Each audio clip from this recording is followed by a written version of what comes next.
Creo sin duda que este es uno o quizás el vídeo más duro que he hecho para mi canal de YouTube, porque es un vídeo en el que vamos a hablar de la infancia y vamos a hablar de una infancia muy particular, los niños transgénero. Para hablar de ellos, parto de un artículo publicado en el número 1 ya hace unos años de La Razón Comunista por Sonny Terry, hablando precisamente de eso, de los niños transgénero.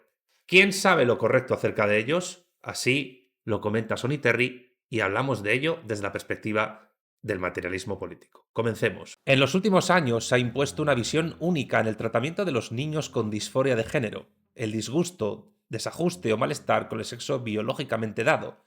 Así se define tal cosa. Y esto ha sido apuntalado por una legislación que tiende a la penalización del tratamiento psicológico, alternativo al tratamiento médico y quirúrgico. En este vídeo vamos a tratar de ofrecer una visión rigurosa de la clínica del transexual y repasaremos las teorías sobre la transexualidad frente a las ideologías y al cientificismo. ¿Por qué tratar, se pregunta Sonny Terry, de iniciar un tratamiento de cambio de sexo con menores cuando sabemos que la inmensa mayoría acaban aceptando su sexo biológico a la edad adulta? Veremos que el problema, además de generar un gran sufrimiento, tiene múltiples implicaciones sociales. La polémica en el mundo anglosajón, que es donde empezó todas estas cuestiones, empezó hace 8 años, en un documental.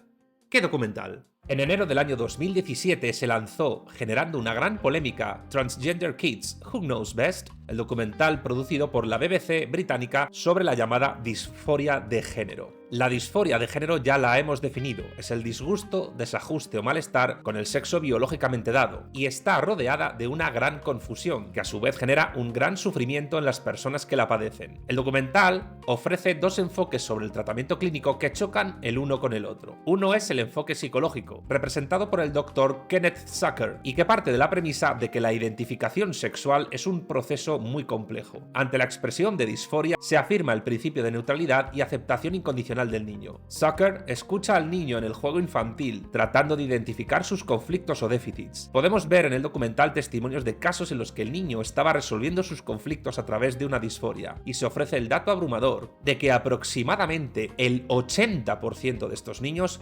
resuelven su disforia y acaban aceptando su sexo biológico, como ya dijimos. Por otro lado estaría el enfoque afirmativo, representado por colectivos LGTBIQA+, y que consiste en afirmar al niño en su creencia de pertenecer a otro sexo, y además en este enfoque se niega que la misma pueda ser expresión de problemas psicológicos. Se niega a su vez que se trate de un proceso y se ofrece al niño un tratamiento para bloquear su pubertad antes de que ésta comience. 2 años antes, en 2015, en el mes de marzo, se aprobó en Canadá la Bill 77, una ley que prohibía las terapias que pretendieran cambiar la orientación sexual o la identidad de género en menores. La clínica que dirigía Zucker, por cierto, en la ciudad de Toronto, fue objeto de investigación, a consecuencia de la cual fue cerrada, y Zucker, el Dr. Kenneth Zucker, fue despedido, concluyéndose que su abordaje terapéutico no estaba en consonancia con las líneas de trabajo más actualizadas. ¿Cuál de los dos enfoques es correcto? Para profundizar en la cuestión, hasta el nivel que nos permita ser entendible para los que estéis viendo este vídeo documental y que no tenga conocimientos previos, debemos primero ampliar el marco inicial. Desde el punto de vista clínico, Sonny Terry se adentró en el problema de la sexuación y el tratamiento del transexual, analizando el papel de la ideología, y nos asomaremos a la pequeña ventanita de otra cultura distinta a la occidental, finalizando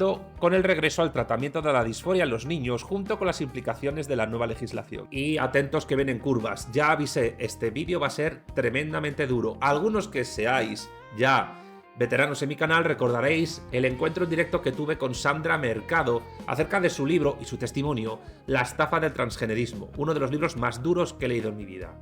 Pues bien, ahora vamos a tratar lo mismo en menores de edad.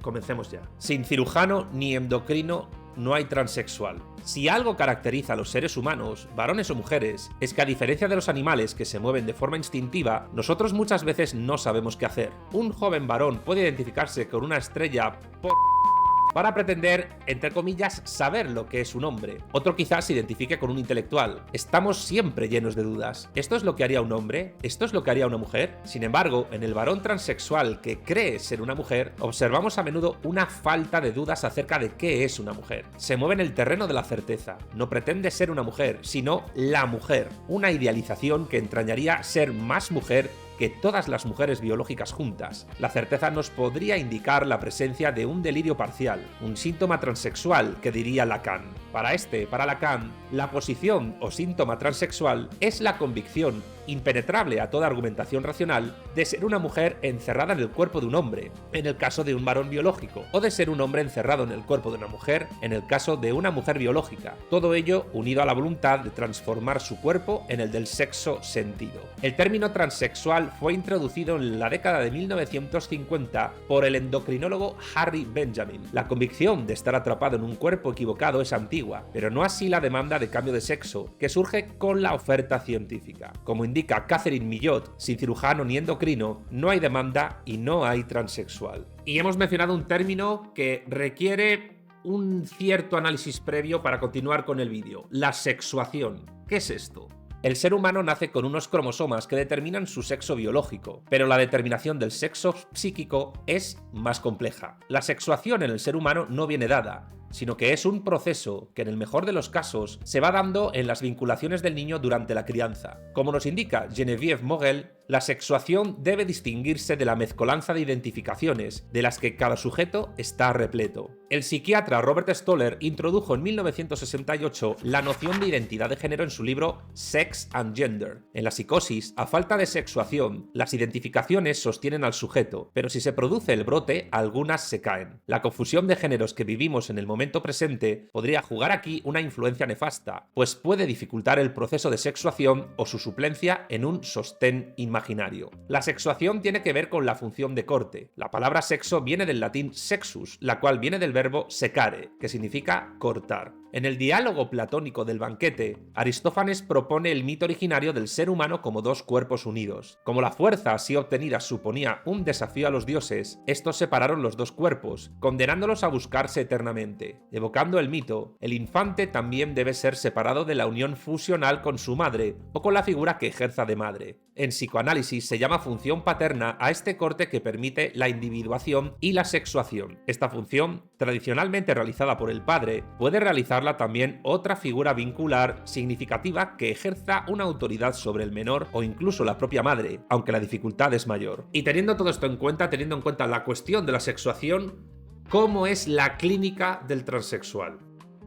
Así lo explica Sonny Terry, escuchad. Como hemos visto, la ciencia moderna crea al transexual y sostiene su síntoma ofertándole la remodelación quirúrgica de sus órganos sexuales. Sin embargo, el tratamiento podría no ser el adecuado. Según las conclusiones de un estudio sueco del año 2011, las personas con transexualidad, después de la reasignación de sexo, tienen riesgos considerablemente más altos de mortalidad, comportamientos y morbilidad psiquiátrica que la población general. Los hallazgos de este equipo sueco sugieren que la reasignación sexual, aunque alivie la disforia de género, puede no ser suficiente como tratamiento para la transexualidad y debería inspirar una mejor atención psiquiátrica y somática después de la reasignación sexual para este grupo de pacientes. Miroslav Djordjevic, cirujano especializado en cirugía de reasignación de sexo y profesor de medicina de la Universidad de Belgrado, en una entrevista publicada a finales de 2017 en The Telegraph, alertó sobre un aumento de los casos de reversión de la reasignación de sexo. En otras palabras, personas que se arrepienten de haberse amputado sus genitales. Según Djordjevic, algunas de estas personas experimentaron niveles altos de depresión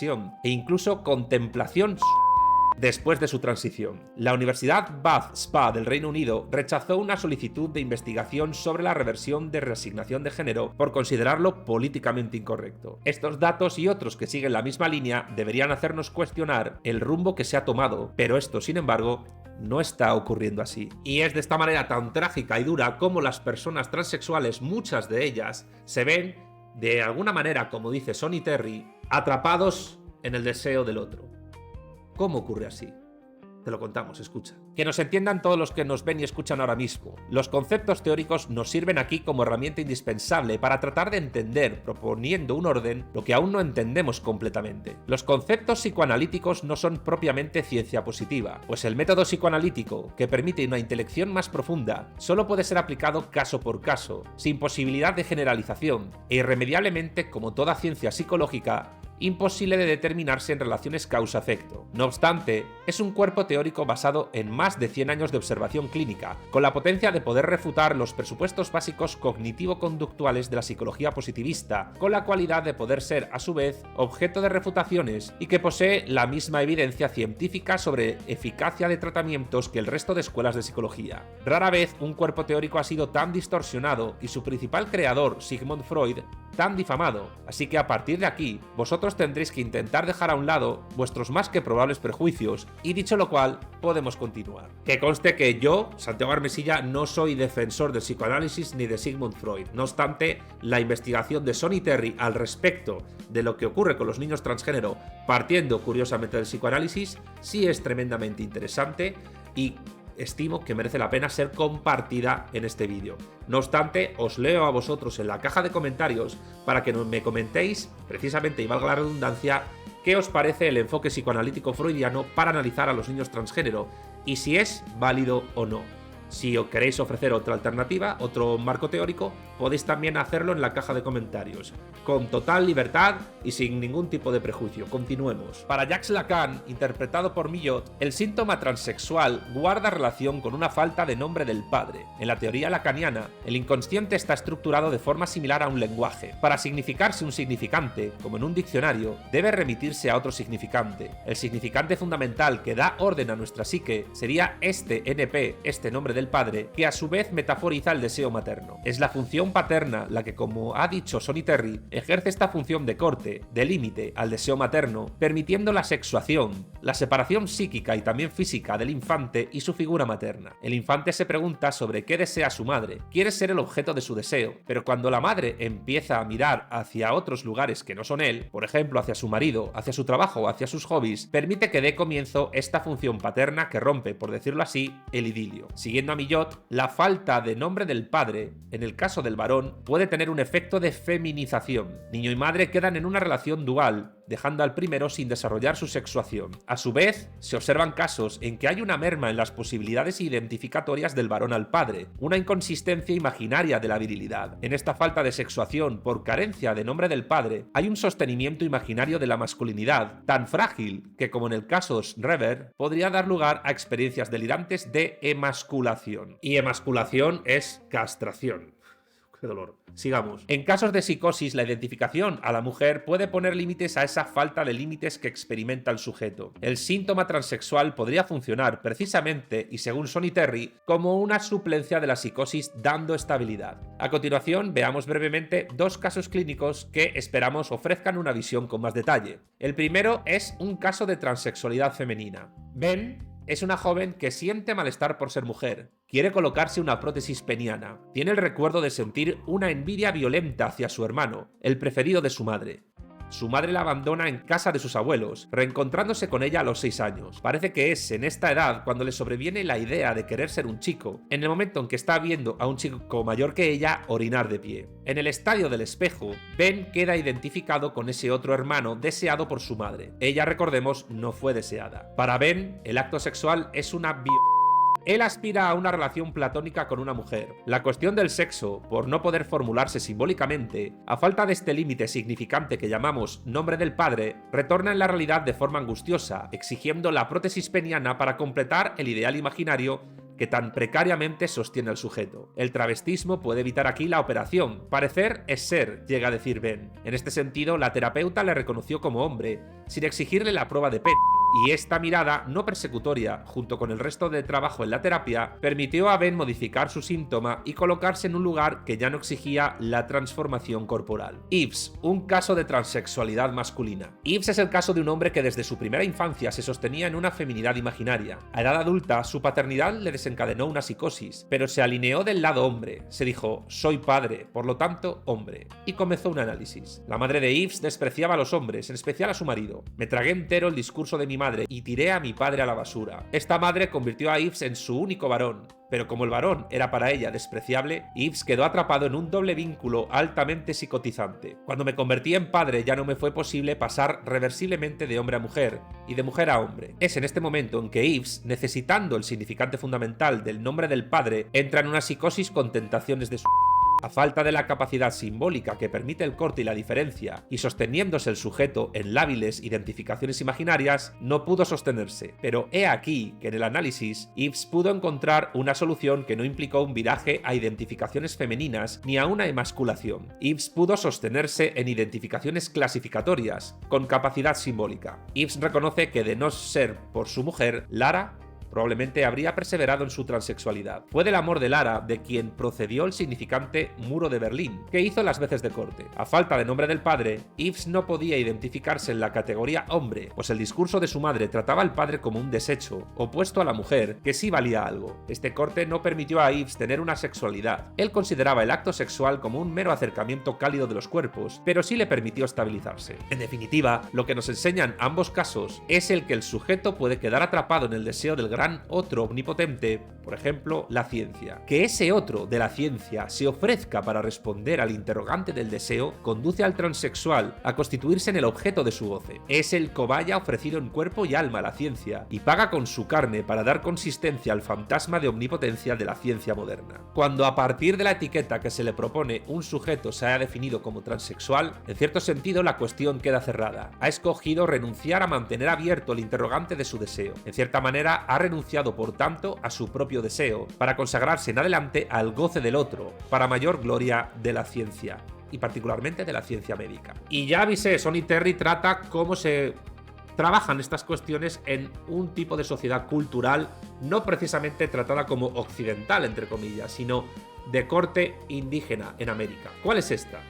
Escuchad, entre las etnias Zuni de Norteamérica, el travestido, transexual o hermafrodita es motivo de orgullo en las familias. Se considera casi una bendición divina y en ningún caso un motivo de vergüenza. Estas personas pueden permanecer un periodo de tiempo travestidos, teniendo experiencias sexuales con personas de su propio sexo, para luego volver a adoptar el rol de género acorde con su sexo biológico. Es decir, vemos aquí unas transiciones que requieren solo de modificaciones imaginarias, de travestismo y en ningún caso de transformaciones físicas. La cuestión es por qué la práctica de los Zuni no podría adoptarse, siendo menos lesiva para la gente, para la cuestión de los transexuales.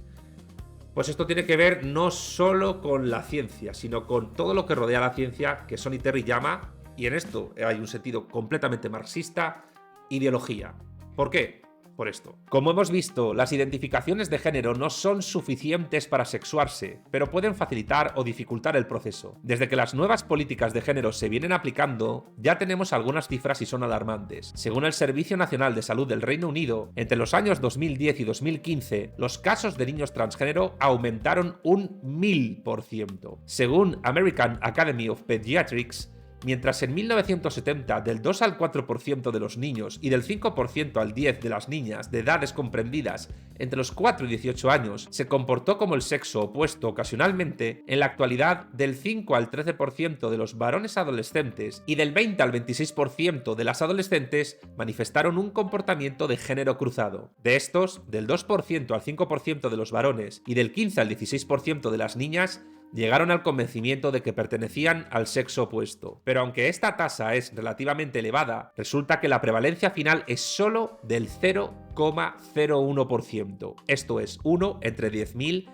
a 30.000 casos. Es decir, a pesar de que un creciente número de niños parecen estar experimentando el comportamiento de género cruzado, la evidencia es que, a medida que maduran, muy pocos solicitan el cambio de género, o mejor dicho, el cambio de sexo. En conclusión, los casos de transgénero siguen siendo escasos, pero el caos que se está generando, o que se ha generado hasta hace unos pocos años, es cada vez mayor. Judith Butler, el referente mundial de la ideología queer, dice en su libro En género en disputa que la posición feminista argumenta que el género debería ser derrocado, suprimido o convertido en algo ambiguo, precisamente porque siempre es un signo de subordinación a la mujer. Abundando aún más en la misma línea, Butler añade lo siguiente: el empeño obstinado de este texto por, entre comillas, desnaturalizar el género tiene su origen en el deseo intenso de contrarrestar la violencia normativa que conllevan las morfologías ideales del sexo, así como de eliminar las suposiciones dominantes acerca de la heterosexualidad natural o presunta que se basan en los discursos ordinarios y académicos sobre la sexualidad. Ella se pregunta, Judith Butler, ¿cuál es la mejor forma de problematizar las categorías de género que respaldan la jerarquía de los géneros y la heterosexualidad obligatoria, según ella? Para Butler, el orden de género establece una jerarquía que en sí misma oprime a la mujer y a los individuos de géneros o conductas sexuales no normativas. Por tanto, su propuesta es eliminarlo. El aumento y afirmación del número de géneros distintos que la propaganda vende como un aumento de la inclusividad o de la libertad de elección podría ser en verdad un indicativo de las dificultades de sexuación, y ante las dificultades solo queda el recurso de sostenerse en identidades líquidas, que diría Zygmunt Bauman. Judith Butler llega a confundir el sexo biológico y el género. Lo dice textualmente. En su estudio, el de Simone de Beauvoir, El segundo sexo, dice Butler que no hay nada que asegure que la persona, entre comillas, que se convierte en mujer, sea obligatoriamente del sexo femenino. Si el cuerpo es una situación, como afirma Simone de Beauvoir, no se puede aludir a un cuerpo que no haya sido desde siempre interpretado mediante significados culturales. Por tanto, el sexo podría no cumplir los requisitos de una facticidad anatómica prediscursiva. De hecho, se demostrará que el sexo, por definición, siempre ha sido, según Judith Butler, género. Y en esta línea, hasta hace muy poquito, y todavía en muchos países como España, van, en la línea de Judith Butler, a administraciones públicas, lo que algunos llaman el Estado feminista. ¿Cómo es esto? La guía Abrazar la diversidad, elaborada por el Ministerio de Sanidad, Servicios Sociales e Igualdad en el año 2015, cuando se llamaba así, enumera una serie de recursos didácticos recomendados para educar a los menores. El denominador común de estos materiales, como el libro recortable El niño perfecto de Bernat Cormand, es que subvierten constantemente los géneros. Sería del todo deseable para Sonny Terry que estos materiales fomentasen la inclusión y el respeto por la diversidad, pero bombardear la cabeza de los niños con estos nuevos planes de enseñanza puede generarles una enorme confusión en un momento de gran vulnerabilidad, en especial los que tienen particulares dificultades para sexuarse. Insistamos, es absolutamente deseable y debería ser un objetivo el que los niños puedan convivir armoniosamente con otros niños que expresan su género u orientación sexual de forma diferente, pero esto, que es un loable propósito, puede encontrar dificultades si no facilitamos los procesos de maduración. En la persona madura, su edificio de identificaciones imaginarias está, por decirlo así, estructurado por el registro simbólico, lo que le permite confrontar, construir y transigir diferencias. Las identificaciones imaginarias con el deseo del otro, su mediación del corte de la sexuación, confunden a la persona, fomentan su dependencia y su agresividad, cuando el reflejo que se le devuelve no concuerda con el ideal. Nos hallamos precisamente en un momento histórico en el cual numerosas personas muestran una gran inmadurez e incapacidad para aceptar diferencias, y esto parece ser una tendencia en aumento. Numerosos padres no asumen su papel y se colocan en una posición de igualdad respecto del menor, como si fueran un amigo. Difícilmente pueden ejercer el amor y la autoridad que el menor necesita. Si analizamos nuevos programas educativos de hace pocos años, como el Plan Escolae del gobierno de la Comunidad Foral de Navarra en España, para edades comprendidas desde los 0 hasta los 20 años, encontramos un apartado dedicado a la prevención de la violencia, en el cual solo se contempla la violencia ejercida por hombres hacia mujeres. Los planes educativos de prevención de violencia solo contemplan la violencia unidireccionalmente. Si recordamos el caso de Yves o el caso de Josiane, este último no tratado en este vídeo, encontrábamos que las categorías masculinas estaban descalificadas, lo que había influido en la creación del síntoma transexual. El Plan Escolae de Navarra contemplaba las siguientes pautas para el itinerario de educación infantil: reconocimiento de la sexualidad infantil desde el nacimiento, despenalizando el reconocimiento y la vivencia de dicha sexualidad en el ámbito de la escuela y la familia, como curiosidad sexual, juegos eróticos infantiles, etc. Y esto aparece en la página 68 de ese plan de la Comunidad Foral de Navarra. Esto es cierto, es verídico. Sigamos. También en otra parte dice que hay que analizar y luchar contra todo juguete estereotipado por géneros. Todas las criaturas juegan con todo. Analizar las tareas domésticas del entorno familiar. Analizar las imágenes, los cuentos, las canciones y cambiarlas. Aportar referentes masculinos de igualdad. Cuidar también los referentes de igualdad en las canciones, cuentos, imágenes igualitarias en los cuidados y en lo doméstico. Cambiar el sexo de los personajes de los cuentos y hablar sobre ello. Y si trascendemos el ámbito de las comunidades autónomas españolas y nos vamos a un ámbito mayor, ¿qué os parece?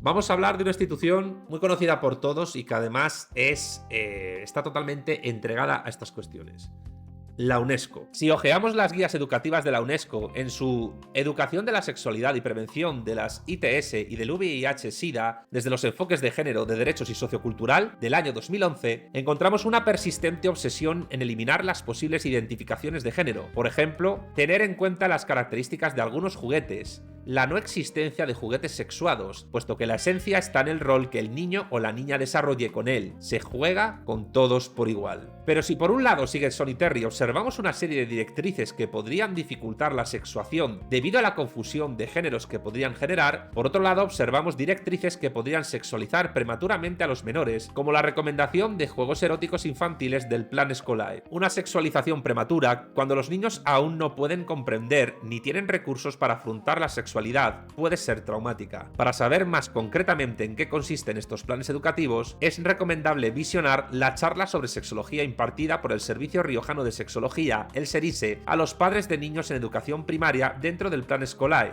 Información de la Contra TV, y que podéis ver abajo en la descripción del vídeo y en la ventanita que os sale aquí. Sigamos. La posición sexual no se elige y tampoco depende directamente de la cultura, pero como hemos visto, la ideología de género puede generar una gran confusión. Lo que se presenta como libertad de elección, con la lista de más de 100 géneros de la ONU, responde en verdad a una falta de diferencia sexual, que puede generar dificultades para aceptar diferencias. Y ahora sí, nos vamos a centrar en concreto en cómo afecta todo esto a las vivencias de los llamados niños transgénero. Vamos allá. Según un estudio del American College of Pediatricians, los bloqueadores hormonales pueden ser peligrosos, reversibles o no. Los bloqueadores hormonales inducen un estado de enfermedad, la ausencia de pubertad e inhiben el crecimiento y la fertilidad en un niño que antes era biológicamente sano. Según el DSM-5, hasta un 98% de niños con género confuso y hasta un 88% de niñas con género confuso aceptan finalmente su sexo biológico tras pasar la pubertad de forma natural. Los niños que utilizan bloqueadores hormonales para reasignación de sexo necesitarán hormonas cruzadas al final de la adolescencia. Las hormonas cruzadas, testosterona y estrógenos, se asocian con riesgos para la salud, entre ellos hipertensión, coágulos de sangre, derrame cerebral y cáncer. Las tasas de suicidio 20 veces mayores entre los adultos que utilizan hormonas cruzadas y sufren cirugía de reasignación de sexo, incluso en Suecia, que de allí parte el estudio que hablamos antes, que se encuentra entre los países con mayor respaldo político a la causa y a ideología LGBTIQA+. ¿Qué persona compasiva y razonable condenaría a ese destino a chicos jóvenes sabiendo que tras la pubertad hasta un 88% de las chicas y un 98% de los chicos aceptarán la realidad y alcanzarán un estado de salud física y mental? Condicionar a los niños a creer que es normal estar toda la vida sustituyendo química y quirúrgicamente su propio sexo por el opuesto constituye un abuso infantil. Respaldar la discordancia de género como algo normal a través de la educación pública y de las políticas legales confundirá a hijos y padres, según Sonny Terry, llevando a muchos niños a acudir a llamadas clínicas de género donde les administren fármacos bloqueadores hormonales. Esto a su vez virtualmente asegura que ellos, entre comillas, elegirán recibir hormonas cruzadas cancerígenas o de un modo u otro tóxicas y probablemente considerarán innecesariamente, cuando sean adultos jóvenes, la mutilación quirúrgica de sus órganos sanos. Como estamos argumentando en este vídeo, la sexuación es un proceso y el desarrollo de este proceso puede dar síntomas o inhibiciones. La disforia o la transexualidad formarían parte de un desarrollo problemático que debe ser atendido por profesionales con absoluta normalidad. La indecisión en cuanto al propio sexo, por ejemplo, o bien la homosexualidad, son situables como formaciones imaginarias y como tal corresponden a efectos derivados de posiciones estructurales diversas. El sentirse mujer en un cuerpo de hombre o a la inversa puede adquirir un sentido muy diferente según el contexto. Igualmente, la demanda de cambiar de sexo, que en sí misma es un síntoma, puede emanar tanto de una hipocondríaca, y se han encontrado casos, que alegará una posición transexual para hacerse quitar los senos, pues teme que un día el cáncer los ataque, como por una histérica que se propone al deseo de poder de aquel que precisamente se ofrece a operarla. Lacan sostiene que en la psicosis hay una pendiente hacia el transexualismo. El caso Schreber, estudiado por Sigmund Freud, es el ejemplar desde este punto de vista. ¿Y cómo llega todo esto a la legislación pública? Que es cuando nos afecta a nosotros, cuando afecta a la gente que tiene hijos y que se preocupa por ellos alrededor de estas cuestiones.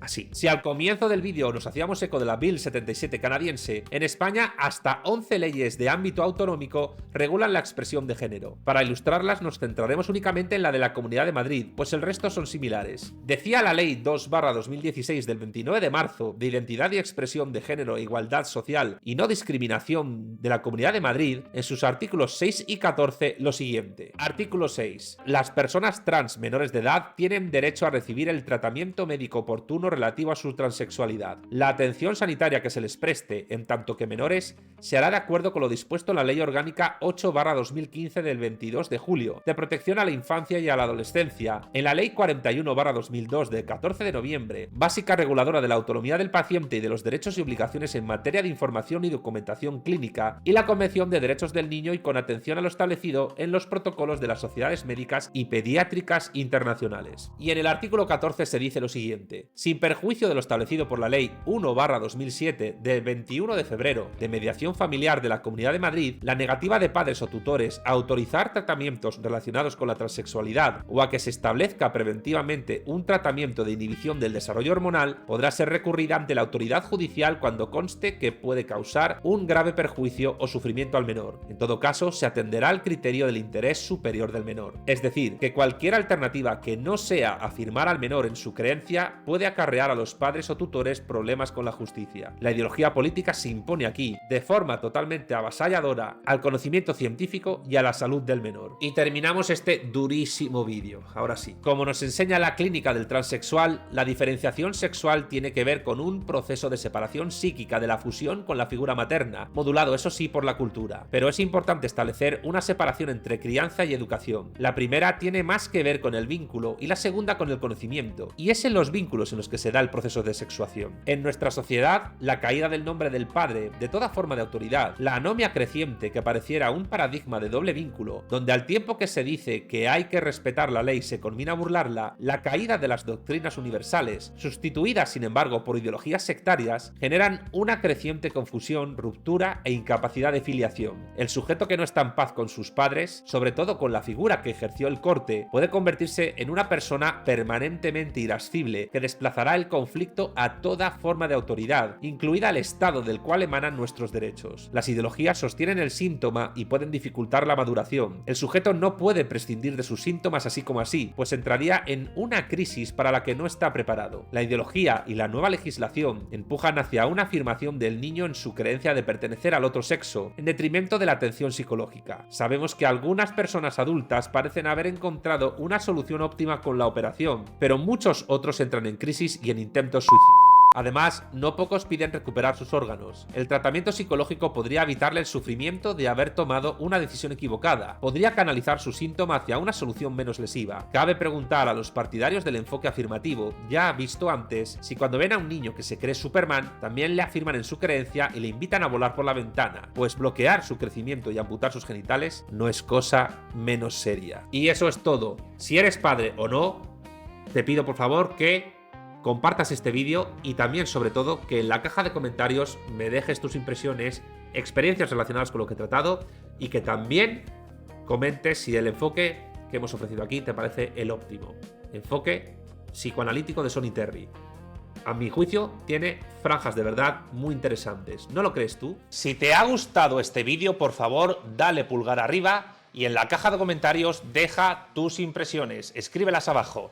Si te gusta mi contenido audiovisual, por favor suscríbete a mi canal y activa la campanita para que te lleguen más novedades. Si quieres conocer otras redes sociales donde estoy promocionando mi trabajo en YouTube y también otras tareas que hago, mis libros, mis artículos, ponencias, charlas, congresos, apariciones en televisión y radio, mi trabajo en el Instituto Beatriz Galindo La Latina o mi trabajo con las vanguardias socialistas iberófonas y en concreto con Vanguardia Española, puedes encontrarme en TikTok, en X, en Facebook, en Instagram y en Telegram. Y si queréis conocer el trabajo de toda mi vida, no tenéis más que visitar mi página web oficial www.armesilla.org. Sin más, me despido, un saludo a todos y hasta la próxima.